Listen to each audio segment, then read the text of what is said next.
It's like my last album, all I intended to be. There were a lot of songs I had meant to cover over the years but never got around to. She's also been called the voice of grace in country music, the queen of harmony, and a link between hearts, generations, and genres. Emmylou Harris has been the quiet voice in a loud business for decades. He is humble, spiritual, and strong, but kindness doesn't go too far.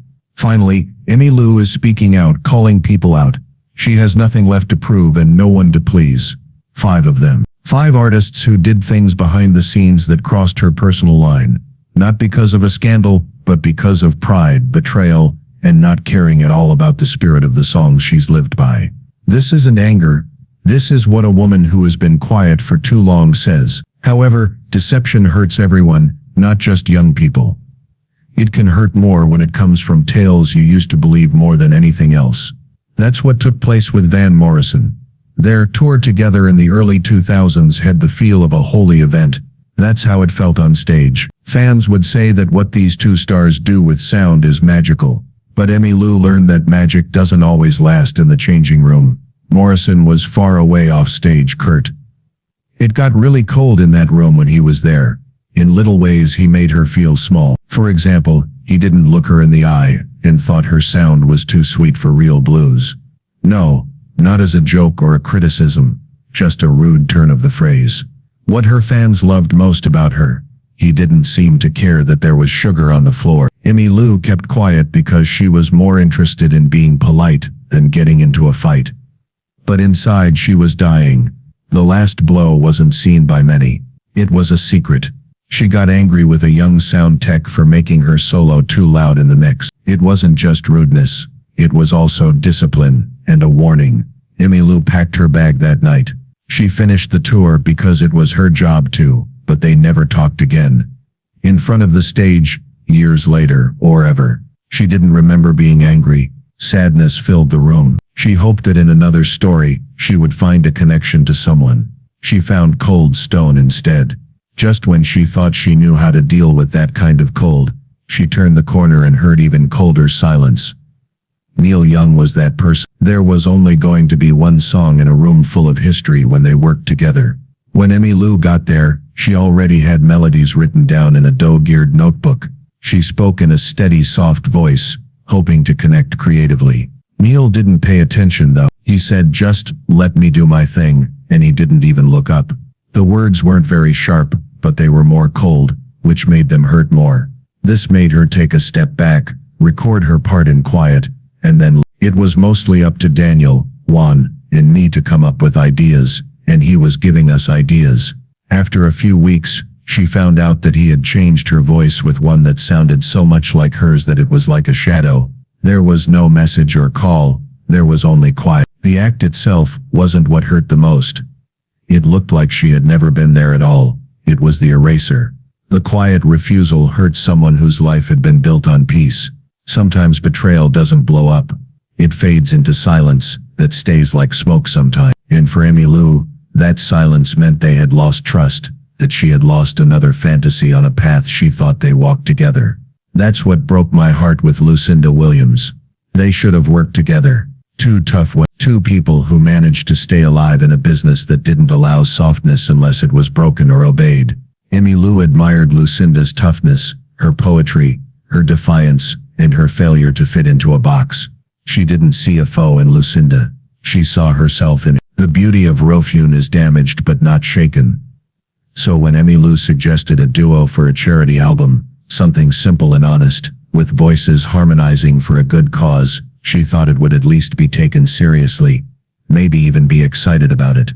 But Lucinda laughed instead. "I don't do things with angels." The words were said without thinking, like a joke, but they hurt a lot. For Emmylou, it wasn't just a song being thrown out. It meant she wasn't worth anything. Her sound, her energy, and her honesty. Emmylou thought bridges were good. Lucinda lit the candle. Lucinda stepped back when Emmylou reached out to touch her. That space wasn't artistic either. It was about them. Emmylou was told that not all women in the business wanted unity. A few people wanted to make lines. She didn't talk to her, or write back, but she never forgot. Because it doesn't hurt when a lady you look up to turns you into a stereotype. It hurts and changes you. Then she had to say the name she never thought she'd have to. A name that used to mean family, shared ideals, and quiet strength. But the name didn't make me feel better now. It made things cold and painful, where there had been peace before. Don Williams. They shared stages, stories, songs, drinks on the tour bus, and laughs. There were long, soulful silences between ballads that said more than words could. Emmylou saw more in Willie than just a partner. She saw a criminal with a kind heart whose moral compass, like hers, pointed toward truth rather than fashion.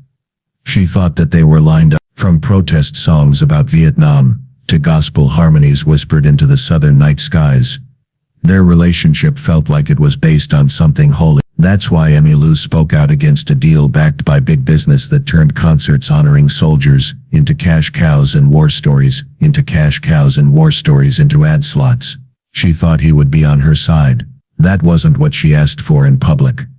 She didn't want a song. She only wanted to hear nothing, be alone, and feel the same way. He did a performance instead. She called. He didn't answer. Writing. He didn't answer. There was no explanation or calming word. He was no longer the man whose voice had once wrapped around hers like old. It was going away. And that quiet wasn't quiet. It let out a roar. It went through her, past the memories and the sounds, to something deeper. It wasn't about music. It was about when you thought someone else saw the world the same way you did, and then you found out the hard way that they might not have. It scared her because treason doesn't always sound loud.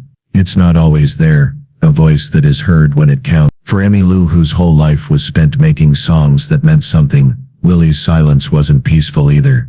It was the kind of noise that keeps you up at night. And that broke her heart so badly she couldn't sing. Oh, just care. Then there was the person who had once been a promise, a spark of good and bad that she tried to lead. Ryan Adams was that friend. At a tribute show they met behind the scenes. Emmylou in her always calm state.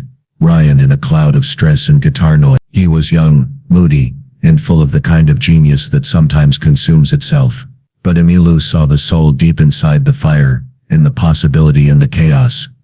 She did what she always did with troubled talent. She tried to be his teacher and gave him quiet advice when other people gave him attention and room to grow. Not just shock value. She talked about being honest and finding the truth in a song. But Ryan didn't want to learn. He wanted to be When she took a step back and said she didn't want to record with him because the words felt empty and forced, he didn't ask her why. He got back at them not by fighting but by making fun of them. In comments he said that her work was too soft, too angelic, and not important. The worst hit then. A line in a song that was clearly meant for her. There was anger, cynicism and clear personalness in it. Her friends and family all knew. Emmylou, who had always thought that music brought people together, was left to think about what it meant to love in a storm. She didn't answer. Not in the news, not in the songs, not even in whispers. But she had to carry the weight. Because getting hurt by a celebrity is one thing. That's one thing, but getting hurt by someone you tried to help is quite another. After that she left, not from music but from the idea that being honest spreads, in the hope that if you put your heart into this business, someone younger might take it up with care. Some hearts aren't ready to hold anything but their own fire. She learned instead. Some cuts don't get better either. They just show you how to be gentler the next time they close the door. People still remember Emmylou Harris as the woman who sang for Graham Parsons and carried on his work when no one else would. Her ethereal voice can still be heard on 100 songs. The voice that could make you cry without rising in pitch. Now though, that voice means something different. Decide. It's not just a list of names. It's time to make up. After years of holding the line, a quiet storm broke out. These weren't just slights at work. They were dramatic breaks. Situations that made her see people differently, after she used to admire, trust or love them. There were times when they talked down to her, and times when they were quiet. She took it for a long time. She believed that honor meant being able to endure, but now she knows that having respect also means leaving. She's not angry. It's clear. She's not mad. She's awake. You are not on this list of enemies.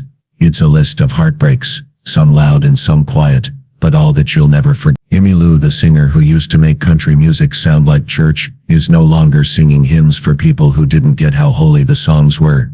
It's a pleasure to see her close the door.